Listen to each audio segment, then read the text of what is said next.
बिंदिया के शरीफ माँ बाप की वजह से और दूसरी तरफ उसके पिता का दबाव भी था और वे आज बिंदिया को विदा करवा कर ले आया था। गुड़िया आप घर आ जाओ, बच्चे का और तुम्हारा और जितेंद्र का माँ कब से वेट कर रही है, विक्रम ने मोनिका से कहा तो वह होंठ भींचे। एक नज़र रूम के बंद दरवाजे की तरफ देखती चुप से बाहर की तरफ बढ़ गई। क्या हुआ पत्नी जी, तबीयत ठीक है ना? वह जो कुणाल को सीने से लगाए सुला रहा था बहुत ही ढीले कदमों से मोनिका को आते देखकर उसके तरफ ध्यान दिया। कुछ नहीं, घर चलिए, वह उसकी कलाई थामे बोली। हाँ हाँ, अगर रहना चाहती हो तो रह जाओ, बेदिली से बोला, जबकि उसका बिल्कुल भी उसे वहाँ छोड़ने का दिल नहीं कर रहा था, ना इरादा था। मम्मी की तबीयत कुछ ठीक है, लेकिन मेडिसिन लेकर सो गई हैं। मौसी जी आई हैं, वो उनके पास में हैं और पूर्वा दीदी ने उन्हें संभाल लिया है। हम सुबह जाएंगे, वो बहुत ठहरे शब्दों में बोलती जितेंद्र को बहुत अपनी अपनी सी लग रही थी। हाँ, भाई से मिली हूँ, उनका मूड भी ठीक है। वह उसके चेहरे की उदासी देखता उसे अपने हल्क में ले गया। पता नहीं, कुछ चुप चुप सी है। वह परेशान होकर बोली, चलो कोई बात नहीं, विक्रम बहुत समझदार है, हैंडल कर लेंगे, सब फिक्र ना करो, आप हमें सुबह छोड़ जाना। फिर गाड़ी में बैठते हुए कुणाल को अपनी गोद में करते हुए जितेंद्र ने जोश में कहा, क्यों, मैं भी तुम्हारे साथ ही आऊँगा, आखिर को मेरे इकलौते साले की शादी है। वे गाड़ी स्टार्ट करता रोड पर डाल दिया था। कल तो आपको कई जरूरी मीटिंग है ना? वो फिक्र में होती बोली। क्या हुआ, सब कैंसिल कर सकता हूँ। वह ड्राइव करता उसका एक हाथ अपने होठों से लगा लिया। वह गर्दन तिरछी करके उसे देखने लगी। ऐसे क्या देख रही हो? अब क्या चल रहा है दिमाग में? वह आंख नम करता पूछने लगा। आप जब भी ऐसे प्यार जताते हैं तो कुछ पलों के बाद वापस पर आए जैसे महसूस होने लगते हैं। आसमान पर ले जाकर बहुत बुरी तरीके से फर्श पर फेंकते हैं। अब डर लगने लगा है आपसे, वह साफ शब्दों में कहती उसे एकदम गंभीर कर गई थी। उसने कब चाहा था कि मोनिका उससे डरने लगे। जितेंद्र ने उसकी बात का कोई जवाब नहीं दिया और चुप से विंडो स्क्रीन पर देखकर गाड़ी ड्राइव करता रहा। मोनिका भी अब की बार चुप रही।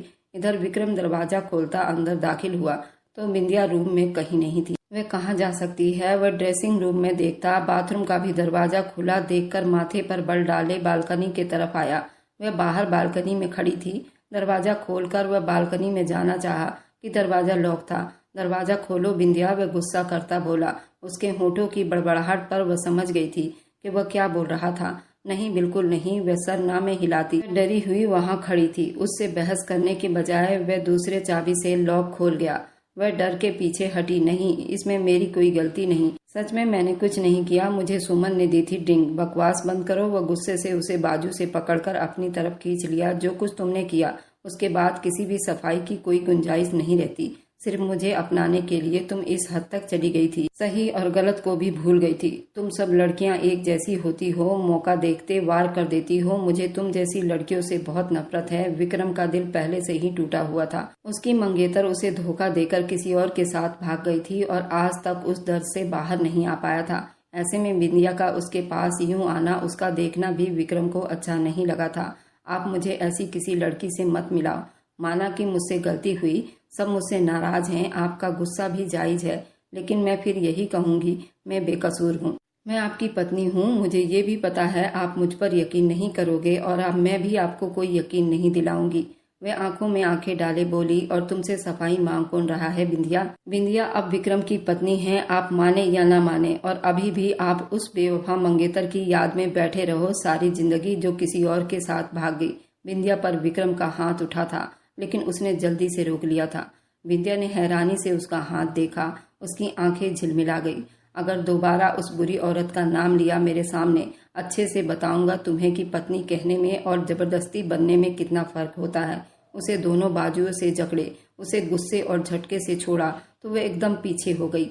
उसकी कमर जाकर रेलिंग से टकरा गई। दर्द की एक लहर कमर में उठी थी। वह बैलेंस बनाते बनाते पीछे रेलिंग पर गिरने ही लगी थी कि विक्रम ने जल्दी उसे कमर से ही अपने तरफ खींच लिया और वह नीचे गिरने के बजाय उसके सीने से जा टकराई। उसे नहीं पता था इतने हल्के से धक्का देने पर वह इतनी बुरी तरह से अनबैलेंस हो जाएगी। तुम ठीक हो? बौखलाता हुआ फिक्र से पूछने लगा, जबकि उसके कमर में बहुत जोरों की लगी थी। क्या फर्क पड़ता है, मैं इसी लायक हूँ। वह गुस्से से दर्द बर्दाश्त करते बोली। जाओ यहाँ से। वह दांत चबाते बोलता वापस अंदर की तरफ बढ़ गया, जबकि वह अपनी कमर को थामे सिसकती रह गई। ड्रेसिंग रूम में जाते हुए अपना ड्रेस चेंज करते अब आईने में अपनी कमर को, उस निशान को देखने लगी जहां उसे रेलिंग लगी थी। अच्छा खासा निशान पड़ गया था और वह जख्मी सा मुस्कुरा दी। दराज में से एक क्रीम निकालकर अंदाजे से अपने कमर पर लगाने लगी, लेकिन उसका हाथ वहां नहीं पहुंच रहा था। वह फिर से सिसक उठी और क्रीम का ढक्कन बंद करते ड्रेसिंग टेबल पर फेंका। मुझे नहीं करनी थी ये शादी, सब मुझसे गुस्सा हो गए हैं। माँ कोई और यकीन करता या ना करता परवाह नहीं थी, आप तो अपनी बेटी पर भरोसा कर लेती ना। काश आप अपनी परवरिश पर यकीन करती, आपकी बेटी कभी ऐसा नहीं कर सकती। मैं दोनों हाथों में चेहरा छुपाए फूट फूट कर रो दी। फिर से दरवाजा धाड़ से खुला और विक्रम गुस्से से अंदर दाखिल हुआ, पर जैसे ही उसने बिंदिया पर नजर दौड़ाई, सामने ऐसे खुला जिस्म देखा, वहीं ठिठक कर रुक गया। बिंदिया की निगाह भी उसकी तरफ उठी, उसके चेहरे पर बेयकीनी थी। वह अपनी नजरों को दूसरी तरफ घुमाने लगा था। अचानक उसकी निगाह बिंदिया की कमर पर ठहरी। सारे शर्म और लिहाज भुलाकर वह उसके तरफ कदम बढ़ा दिया। विक्रम उसके कमर के निशान को उंगली से छू गया। वह तो कसमसाकर थोड़ा दूर हटी थी, धड़कते दिल और कांपते हाथों से अपना कपड़ा ठीक करने लगी, जिसे विक्रम ने रोक दिया और ड्रेसिंग टेबल से क्रीम उठाकर उसके निशान पर लगाने लगा। उसके उंगलियों की दबाव ने बिंदिया के पूरे जिस्म में करंट सा दौड़ा दिया था। उसकी सांसें गहरी हुई थी। महबूब छुए तो दिल में घंटियां तो बजती है। वह अपनी आंखें बंद करती, उसके इतने करीब सांसों को महसूस करती, अपना निचला होंठ दांतों तले दबा गई। शीशे में ही उसके हर एक्टिंग को नोट करता हुआ एकदम उसका मुंह अपनी तरफ मोड़ गया था। वह अपनी आंखें बंद करके उसकी आंखों में जज्बात का समंदर तैर रहा था, जिसे देखकर विक्रम भी एक पल को ठिठक गया था। उसके कुंदन जैसे शरीर पर एक निगाह डालते धीरे से उसके पास होता, उसके चेहरे के करीब चेहरा करता, 1 इंच की दूरी पर रुका था। बिंदिया ने गहरी सांस भरते अपने होंठ दांतों तले दबाए तो विक्रम फिर से उसे देखकर मुस्कुराया। तुम मेरी पत्नी बन गई हो, जबरदस्ती की पत्नी, लेकिन मैं अपनी मोहब्बत तुम जैसी लड़की पर कभी निछावर नहीं करूंगा, जिसने किसी का इज्जत का ख्याल तक नहीं किया। वह ये कहते पीछे हट गया। प्यासा कुएं के पास जाकर प्यासा ही लौट आया था। वह ड्रेसिंग रूम से जा चुका था, जबकि उसके शरीर को पूरा देख चुका था। उसके पूरे शरीर में एक करंट सा दौड़ गया था। बिंदिया का दिल कर रहा था वह खुद को खत्म कर दे, क्योंकि वह खुद को इस आदमी के आगे बेमोल कर गई थी। क्यों वह तड़पते आंसू बहा रही थी। इधर कुणाल सो गया था। वह जो कल छुट्टी का इरादा रखता था, इसलिए एक्स्ट्रा काम करने स्टडी रूम में लैपटॉप खोलता बैठ गया था। अब तो उसका सर दर्द से फटने के करीब था। मोनिका भी कॉफी बनाकर ले आई, उसके पास बैठ गई। थैंक्स। उसे जोरों से उस वक्त कॉफी की चाहत हो रही थी। कुणाल सो गया। आप भी रेस्ट कर ले, काफी रात हो गई है, वह नॉर्मल शब्दों में कहती वापस पलटी कि जितेंद्र ने उसकी कलाई फिर से थाम ली। लैपटॉप एक तरफ करता उसे अपनी गोद में बिठाते उसका चेहरा तकने लगा। कोई परेशानी है क्या मोनिका? वह उसके पास अपनी बाहों को उसके गर्दन में डाले बड़ी चिंता होकर पूछ रहा था। नहीं तो क्या मेरे साथ तुम खुश नहीं? उसके अगले सवाल पर मोनिका ने आंखें फैलाए उसे देखा, जबकि दिल जोरों से धड़कने लगा, जिसे जितेंद्र ने बखूबी महसूस किया। ऐसा तो कुछ नहीं है, आप क्यों ये सब पूछ रहे हो? वो नजरें चुरा गई। मोनिका, मैं मानता हूँ हमारी शादी जिस भी हालात में हुई, उनमें ना तो तुम मेंटली तैयार थी न मैं, लेकिन फिर भी माँ बाप के खुशी के लिए हमने ये सब किया। भले ही हमारी अरेंज मैरिज है, फिर भी वक्त बीतने के साथ साथ ये मैरिज मेरे लिए मेरी जिंदगी बन गई है। तुम और कुणाल मेरी जिंदगी हो, मेरी पूरी दुनिया हो। मैं तुम दोनों के बिना कुछ नहीं हूँ। वह उसका हाथ मोहब्बत से अपने होठों पर लगाकर जज्बात में बहते बोल गया था, और वह उसे बिना पलक झपकाए देखे जा रही थी। लेकिन उस 2 साल में मैंने तुम्हें हंसते भी देखा, मुस्कुराते भी देखा, प्यार भी किया, गुस्सा भी कर जाता हूँ तुम पर, और ये भी मानता हूँ, लेकिन तुम्हारी आंखों में वो चमक नहीं जो मुझे देखनी है। कुछ तो कमी है मुझ में, ये जानना है मोनिका। आखिर हमारे बीच इतना संबंध तो है कि हम एक दूसरे से दिल की हर बात कह सकें। वह अब उसे सुनना चाहता था कि आंखों में आंसू भर आए थे। वह सांस खींचकर रोने लगी। प्लीज मोनिका, रोना मत, मुझे तुम्हारी आंखों के आंसू बर्दाश्त नहीं होते, ये मेरे दिल पर गिरते हैं। वह दिल की जगह पर उंगली रखकर प्यार से बोला, हम खुश हैं आपके साथ जितेंद्र जी। उसके सीने में मुंह छुपा गई और अब भी वह उसे कुछ नहीं बता रही थी। अच्छा, फिर मुझे ये बताओ, तुम्हारी जिंदगी की सबसे बड़ी इच्छा क्या है? अब वह दूसरे शब्दों में पूछ रहा था। आज मैं चाहता हूँ तुम सब कुछ मुझे बता दो। मोनिका ने भी अपना दिल खोलकर उसके आगे रख दिए। मैं बहुत पढ़ना चाहती थी, डॉक्टर बनना चाहती थी। किस्मत ने मुझे आगे पढ़ने नहीं दिया, लेकिन आज तुम्हारा पति जितेंद्र कहता है तुम आगे पढ़ोगी जब तक तुम्हारा दिल करे। इधर बिंदिया बिस्तर पर आई, जो कमरे में आते बिल्कुल अंधेरा महसूस करती सोफे पर जाकर लेटने लगी कि अपने सामने विक्रम की आवाज सुनते हुए चौंकी। मैं यहीं कंफर्टेबल हूँ, साफ शब्दों में बोली। ड्रेसिंग रूम में उसका व्यवहार वह भूली नहीं थी। मैं अपनी बात दोहराने का आदी नहीं हूँ और ये बात अच्छी तरह से जानती हो, चुपचाप आकर यहाँ लेट जाओ। वह गुस्से से बोला, आपके पास आकर सोने से अच्छा है मैं किसी खाई में कूदकर जान दे दूं। वह गुस्से में बोली, जवाब देते सोफे पर बैठ गई। खाई में गिरने की क्या जरूरत है, चलो फिर से उसी बालकनी से धक्का दे देता हूँ, शायद तुम्हारा दिमाग ठीक हो जाए। वह गुस्से से उठता उसकी तरफ बढ़ गया था, उसे अपनी बाहों में भरता बालकनी की तरफ बढ़ गया था। बिंदिया बुरी तरह से बौखला गई। वह जो उसे रेलिंग से बाहर धकेलने लगा था, बाजू में उठाए ही बिंदिया सिसक उठी थी। उसके गले के आसपास बाहें डालकर जमाए उसके सीने में समा गई। नहीं प्लीज मत करो ऐसा, मुझे मेरी सच्चाई साबित करनी है, मुझे अभी जीना है। वह धीरे से बोलती हुई उसके कान तक गई। उसके बोलने से उसके होठ विक्रम के कानों के साथ चिपक रहे थे। वही विक्रम के दिल की धड़कन बहुत तेज हुई। वह अपनी 30 साल की जिंदगी में पहली बार वह किसी जवान जिस्म की गहराइयों से आमना सामना हुआ था। उसके अंदर के जज्बात एकदम ही शोर मचाए थे। उसे लिए कमरे में आता, उसे बिस्तर पर लिटा गया। जो कुछ हुआ उसमें कौन शामिल था ये मैं पता लगवा लूंगा, लेकिन याद रखना, अगर मुझे जरा भी आइडिया हुआ कि उस साजिश का तुम भी हिस्सा थी तो तुम्हें जान से मार डालूंगा, और मेरी दी सजा तुम सोच भी नहीं सकती क्या होगी। वह उसका सर तकिए पर रखता पीछे हटने लगा। एकदम से बिंदिया ने उसे कॉलर से पकड़कर वापस अपने सीने में दबा लिया। और अगर मैं बेकसूर साबित हो गई तब क्या करोगे? वह जख्मी नजरों से सवाल कर रही थी। विक्रम ने दांत पर दांत जमाए उसका हाथ अपने कॉलर से हटाए बिना जवाब दिया और सोफे की तरफ बढ़ गया। मतलब वह खुद सोफे पर सोने जा रहा था, उससे दूरी बनाए रखना चाहता था। बिंदिया ने मुंह फेरते करवट बदल ली। उसकी आंखों से आंसू टूटकर तकिए में गिर रहे थे। रोना नहीं चाहती थी पर आंसू खुद बखुद आ रहे थे, जिनके बिना वह रह नहीं सकती थी। कुछ कहना चाह रही थी पर कह नहीं सकती थी। मुश्किल सफर था। उसे लग रहा था उसके पैरों में बेड़ियां पहना दी गई हो। ये कैसा इल्जाम था जिसके लिए वो बरसों से तड़प रही थी, और जब उसे मिला तो वह उसे इतना दूर हो गया था। इधर जितेंद्र मोनिका को बोलने पर उसका रहा था। अब की बार वो मुस्कुराई और उसे देखते थोड़ी देर नीचे हाथ रखकर, आप पूरी करेंगे हमारी इच्छा? वह हैरान होते पूछने लगी, हाँ। क्या तुम्हें यकीन नहीं?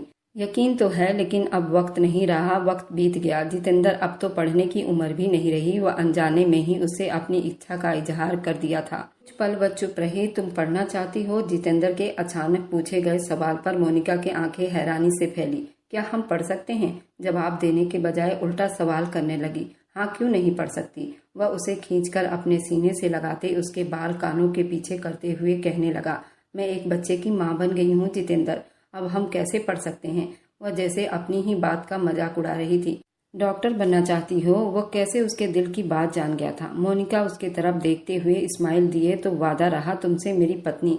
आज से ठीक 5 साल के बाद आप डॉक्टर मोनिका जितेंद्र की पत्नी कहलाओगी।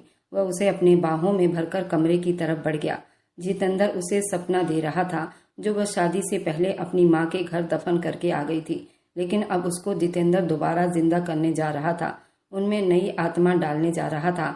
हाँ, वह चाहता था कि मोनिका खुश रहे और उसकी आंखों में भी वही चमक उभरे जो उसे देखकर जितेंद्र की आंखों में उभरती थी।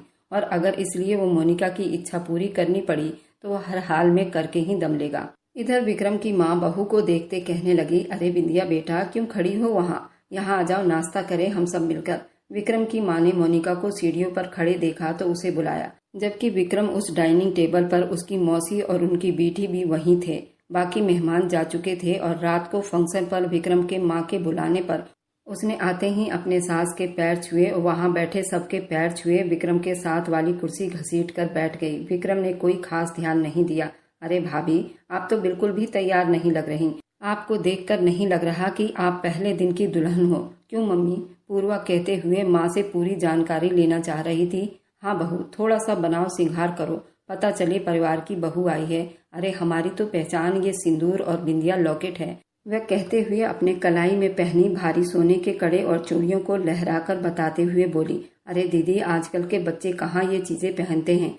फिर भी बिंदिया बेटा, थोड़ा सा तैयार हो जाना ठीक है, अभी नाश्ता करो। विक्रम की माँ ने बहुत ही तरीके से बात को रफा दफा की। अरे वो क्या कहते हैं, दुल्हन के घर से जो नाश्ता आता है। क्यों भाभी, तुम्हारे घर से किसी ने नाश्ता नहीं भेजा? अब की बार विक्रम समेत बिंदिया के भी पलकें झुकी थी। वह खुद भी हैरान थी, उसके घर से कोई नहीं आया। वे भी बहुत गुस्सा थे, लेकिन आना तो चाहिए था। मौसी जी, मैंने उन्हें मना किया था। अचानक से विक्रम अपने हाथ नैपकिन से साफ करते हुए बोल उठा। मुझे ये रस्म पसंद नहीं, इसलिए मैंने उनको मना कर दिया था। अरे भाई, ये रस्में दो परिवारों की शान होती है, क्यों मना किया तुमने विक्रम? नाश्ता ही करना है, आप कर रही हैं ना? वह बहुत अच्छा नाश्ता है, इस तरह किसी को तकलीफ नहीं देनी चाहिए। मुझे अच्छा नहीं लगा, इसलिए मना कर दिया। एक्सक्यूज मी, वह अपनी सारी बात करते हुए उठ गया, जबकि मौसी और पूर्वा के चेहरे पर थोड़ा सा गुस्सा झलका था। रिसेप्शन का फंक्शन अपने चरम सीमा पार कर चुकी थी, लेकिन ना ही बिंदिया के चेहरे पर कोई खूबसूरती की मुस्कान थी, ना ही विक्रम के चेहरे पर। दोनों एक साथ खड़े चांद सूरज की जोड़ी लग रही थी, लेकिन ऐसा महसूस हो रहा था कि दोनों ही एक दूसरे के संग खुश नहीं। मोनिका को ये दोनों यूं चुप चुप अच्छे नहीं लग रहे थे। मोनिका और जितेंद्र भी उसके पास आकर बैठे। इधर कॉलेज की सुमन भी उन दोनों पर नजर गड़ाए हुए थी। अरे कैसे हो? आखिर तुमने वह सब हासिल कर ही लिया। प्रोफेसर को तुमने अपने जाल में फंसा ही लिया। उसकी दोस्त सुमन ने स्टेज पर आते गुस्से से चिल्लाई थी। बिंदिया ने गुस्से से उसके तरफ घूरा था। आते उसे देखा। विक्रम कुछ देर पहले ही स्टेज से उतरकर नीचे गया था और उसी मौके का फायदा उठाते हुए सुमन स्टेज पर आई थी। तुम्हें किसने इनवाइट किया है? क्यों आई हो तुम यहाँ? मेरी जिंदगी में जहर घोलकर तुम्हें सुकून नहीं आया जो तुम फिर से आ गई हो? बिंदिया ने दबे शब्दों में कहा। एक तो पहले ही परेशान थी क्योंकि उसके घर से कोई भी नहीं आ रहा था, ना कोई रिश्तेदार आया था, ना ही उसके माँ बाप। इतने नाराज थे उन्होंने आज उसके फंक्शन में आना भी जरूरी नहीं समझा। और ऊपर से ये सुमन फिर से आधमकी थी। बेस्ट फ्रेंड होकर कैसे छोड़ देती तुम्हारा फंक्शन? वैसे उस रात तुम्हारे और प्रोफेसर के बीच कुछ हुआ तो नहीं था जो माँ बाप ने इतनी जल्दी तुम्हें ब्याह दिया? डर के मारे पता चले 9 महीने पहले ही तुम माँ बन गई हो। वह अपने शब्दों से जहर उगलती हंस रही थी। कॉलेज में उसकी नजर भी विक्रम पर थी, पर विक्रम ने कभी उसके तरफ नजर उठाकर भी नहीं देखा था। बिंदिया से तो मोनिका की वजह से उसका आमना सामना होता रहता था, क्योंकि मोनिका उसकी बचपन की दोस्त थी। जबकि स्टेज के ऊपर आते विक्रम ने उसकी बात थोड़ी बहुत सुन ली थी। तुमने और मुरली ने मिलकर जो ये खेल रचाया है ना, उसके लिए अब तुम दोनों की पकड़ हो गई है। पुलिस को सारे सबूत मिल चुके हैं। वहाँ के सीसीटीवी कैमरे में सब कुछ रिकॉर्ड हुआ है। अब यहाँ से सीधा जेल जाने की तैयारी करो और वहाँ बैठकर सोचना प्रोफेसर विक्रम के बच्चे कब होंगे। सिंगल सिंगल होकर पूरा नोवेल या आर्टिकल लिखना बैठकर इतना बारीकी जवाब सुनते सुमन के तो होश हवास ठिकाने लगे थे। तभी लेडीज पुलिस अंदर दाखिल हो गई। जाओ, आपकी ससुराल आपको लेने आ गई। विक्रम पैंट के पॉकेट में हाथ डाले बड़े आराम से कह रहा था, ये आपने अच्छा नहीं किया। और सुमन ने दांत चबाते हुए कहा। विक्रम गुस्से से दहाड़ा कि सबकी निगाहें उस पर ठहर गई। साधारण कपड़ों में लेडीज पुलिस ने सुमन को अरेस्ट करके ले जा चुकी थी। बिंदिया की आंखों से आंसू बह निकले, जिन्हें छुपाने के लिए वह अपना मुंह फेर गई। भाई आप ठीक है ना? मोनिका परेशान होती ही स्टेज पर आई। हाँ गुड़िया, अभी तो सब ठीक है और आगे सब भगवान ठीक करेगा। वह एक गहरी निगाह बिंदिया पर डालता स्टेज से नीचे उतर गया। अभी मुरली को भी अरेस्ट करवाना था, जो न जाने कहाँ छुप कर बैठा था। अपनी माँ और अपने बाकी रिश्तेदारों को अचानक अंदर आता देखकर वह रोती रोती हंस पड़ी थी। कैसी हो मेरी बच्ची? बिंदिया की माँ ने बेटी को गले से लगाते पूछा। आप आ गए, आपको देखकर सुकून आ गया। वह माँ के गले लगी पीछे नहीं हट रही थी। मम्मी, मेरी कोई गलती नहीं थी मेरी बच्ची, कोई सफाई नहीं। हम ही बुरी किस्मत वाले थे जो समझ न सके। विक्रम बेटे ने सब कुछ बता दिया है हमें। उनकी बात सुनते वह दूर खड़े विक्रम को देखने लगी, जो अपने पर्सनैलिटी की वजह से पूरी महफिल में छाया हुआ था। बिंदिया ड्रेसिंग रूम में अपना दुल्हन का कपड़ा बदलती अब बाहर आई तो उसी पल विक्रम रूम में दाखिल हुआ। उसे दुल्हन का कपड़ा चेंज करते देखा। उसने अपने होंठ भींच लिए, सर नामे झटका, अपने हाथ में पहने घड़ी को उतारते साइड टेबल पर रख दिया। बिंदिया वह सोफे पर जा बैठी। वो बिल्कुल चुप थी। विक्रम तो बिंदिया को शुरू से ही पसंद था। उसकी हर सख्त आदत उसे घायल कर देती थी। उसने हमेशा ही बिंदिया की आंखों में अपने लिए मोहब्बत और जुनून देखा था। अब तो वह उसे देख भी नहीं रही थी। वह अपने शर्ट के बटन खोलता उसे गहरी निगाहों से देखने लगा। उसकी नजरों की ताक महसूस करती मोबाइल चलाते बिंदिया के हाथों में कपकपाहट सवार हो रही थी। अच्छा, ऐसे देखने का क्या मकसद? चुपचाप अपना काम करो, मुझे घूरे जा रहे हैं यूं फालतू में। अपने होठों से बुदबुदाई थी। बिंदिया यहाँ आओ उसे बुलाता उसे दिल की धड़कनों में हलचल मचा गया था। मुझे नींद आ रही है। वो मोबाइल एक तरफ करती सोफे पर लेटती हुई मुंह फेर गई थी। वह उठा उसके पास आया। विक्रम के परफ्यूम की खुशबू को उसने अपने बहुत करीब महसूस किया तो दिल की धड़कनें रुक सी गई। वह उसके पास आता हुआ बाथरूम में चला गया और दरवाजा बंद होने की आवाज पर वह चौंकी थी। कितना एटीट्यूड है इसमें। अच्छा बंदा थोड़ा मना ही लेता। थोड़ा गंभीरता से बोली। उसकी आंखों से बेवफा आंसू टूटकर उसके कपड़ों में चलने लगा। काफी देर बीत गए। जब वो बाहर निकला तो बिंदिया नींद की वादियों में खो गई थी। वह सावर लेता, शर्ट लिए वह ट्राउजर में बाहर आ गया। अपने गीले बालों को संवारने लगा। जबकि निगाहें बिंदिया की पतली कमर पर उलझ गई थी। बेकाबू होकर दिल ने अपने पति होने का सबूत दिया था और वह दिल की सुनता उसकी तरफ बढ़ गया था। धीरे से हाथ बढ़ाकर उसके नाजुक कमर को छुआ तो वह जरा सा कसमसाई थी। शायद अभी भी उसे कमर में दर्द हो रहा था। वह उसे एकदम से अपनी बाहों में भरता बिस्तर पर लाया था। उसकी आंखें खुल गई थी, लेकिन आंखों में फैले काजल को देखता विक्रम बहका था। उसके कुछ भी कहने से पहले उसको चूमने लगा। अचानक से बिंदिया की दोनों आंखें पूरी पूरी खुल गई थी। जिंदगी में पहली बार मोहब्बत का जुनून विक्रम से मिला। वो मोहब्बत से उसके सर के पीछे हाथ रखकर उसे चूम रहा था। बिंदिया ने अपनी उखड़ती सांसों की वजह से हल्की सी खींचातानी की थी। वह उसके दोनों कलाइयों को ऊपर करता ज्यादा उसको अपनी पकड़ में ले गया था। उसके हाथों ने बिंदिया के कमर को अपनी पकड़ में ले लिया था। बिंदिया के रोंगटे खड़े हो गए थे। विक्रम वह सिसकियां भर रही थी। विक्रम, कमर टूट जाएगी, वह दर्द से कराहती बोली। तो एकदम से विक्रम को होश आया, वरना जिस तरह वह उसमें खो गया था कोई शक नहीं था कि वह अपनी जुनूनी हालत में बिंदिया को तकलीफ पहुंचा देता। अपने जज्बात पर काबू पाते वह बालों में हाथ देता, पीछे जाता, जबकि वह गहरी सांस लेती शर्मा गई थी। उसे देखते रह गई। सो जाओ, रात हो गई है काफी। वह उसके दाएं तरफ जाकर बेड पर लेट गया और अपना मोबाइल उठाकर चलाने लगा। उसने बड़ी मुश्किल से अपने उमड़ते जज्बात पर लगाम डालने की कोशिश करते खुद को बिजी कर रहा था। बिंदिया ने उसके तरफ करवट लेते अंधेरे में देखने की कोशिश की। आप एक दिन में कैसे बदल गए? कल तक तो आप मुझे अपने पास के लिए जिंदगी भर तड़पाने वाले थे। अगर बुरा लगा है तो आइंदा नहीं आऊंगा पास। वह बिना उसके तरफ देखे बोला था, जबकि हाथ अभी भी मोबाइल पर चल रहे थे। बिंदिया ने गहरी सांस भरी। बेकसूर साबित हो गई हूं ना, लेकिन आपने एक छोटा सा सॉरी कहकर सब कुछ सेट करना था। लेकिन आपकी नाक गिर जाएगी ना, वह गुस्से से कहती। अब फिर से करवट बदल गई। विक्रम ने मोबाइल एक तरफ रखा, उसके कमर में हाथ डाले बहुत सावधानी से अपने तरफ खींचता। वह उसके सीने से जा लगी। तुम चाहती हो मैं तुमसे सॉरी बोलूं? वह उसके कान में धीरे से बोलता उसकी कान के झुमकों को चूम गया था। बिंदिया के पूरे जिस्म में करंट सा दौड़ गया था। वह उसकी गर्दन पर अपने होठों की बौछार करता उसके सांसों को भारी कर दिया था। वह उसका महबूब था, उसका पति बन बैठा था, उसकी जिंदगी में आ गया था। वह कैसे उसे झटकती, धीरे से उसका मुंह सीधा करता, उसके होठों को अपने होठों में भरता, उसे चूमने लगा, लेकिन अपना वजन उस पर नहीं डाल रहा था। बिंदिया ने घबराए हुए अंदाज में उसे देखा। उसके दोनों हाथों में बिंदिया का चेहरा था। वह उसके होठों को नरमी से चूम रहा था। दोनों की सांस एक दूसरे में घुलने लगी थी। ये मेरा सॉरी था, जरा सा पीछे होता भारी आवाज में बोला। एक्सेप्ट कर रही हो ना? बिंदिया ने धड़कते दिल से सर हाँ में हिलाया और ज्यादा उसके गालों से उसके गर्दन पर झुकता, अपने नरम होठों से चुंबन की बरसात करता, उसे भिगोता, उसके होश आवाज पर छाने लगा था, अपनी मोहब्बत उस पर लुटाने लगा था। वो गहरी सांस भरती फिर से हाँ में सर हिला गई। अब कोई भी शिकायत मत करना। विक्रम अपने मोहब्बत से उसके आत्मा में शामिल होता, उसको खुद को एक कर गया। 5 साल के बाद जब मोनिका के नाम का ऐलान हुआ तो पूरा हॉल तालियों से गूंज उठा। उसके सब अपने उस वक्त वहां मौजूद थे। उसने स्टेज पर कदम रखा। सफेद कोट कामयाबी की सीढ़ियां नजर आ रही थी। प्रिंसिपल ने मुस्कुराकर डिग्री मोनिका के हाथ में पकड़ाया। जितेंद्र, हमें आप पर फक्र है। जैसे पति इस दुनिया में बहुत कम मिलते हैं। पत्नी को उसके इच्छा के हिसाब से खुशी देते हैं और आप जैसे इंसान हर किसी को बनना चाहिए। मोनिका हाथ में डिग्री थामे एक नजर पीछे देखती मुस्कुराई, जहां उसका पति 6 साल का बेटा कुणाल खड़े थे। मोहब्बत और प्यार से बनने वाली वो पल उसकी जिंदगी का सबसे बड़ा तोहफा था। आज पहली बार जितेंद्र ने उसके आंखों में वो चमक महसूस किया था जो वह देखना चाहता था। मोनिका हाथ में डिग्री थामे स्टेज के बीच आकर खड़ी हुई, माइक हाथ में लिया। थोड़ी देर चुप रही, जब बोली तो आवाज भीगने लगी। भगवान की कृपा है, हम डॉक्टर बन गए। अगर आज हम डॉक्टर हैं तो उसकी वजह हमारे पति हैं।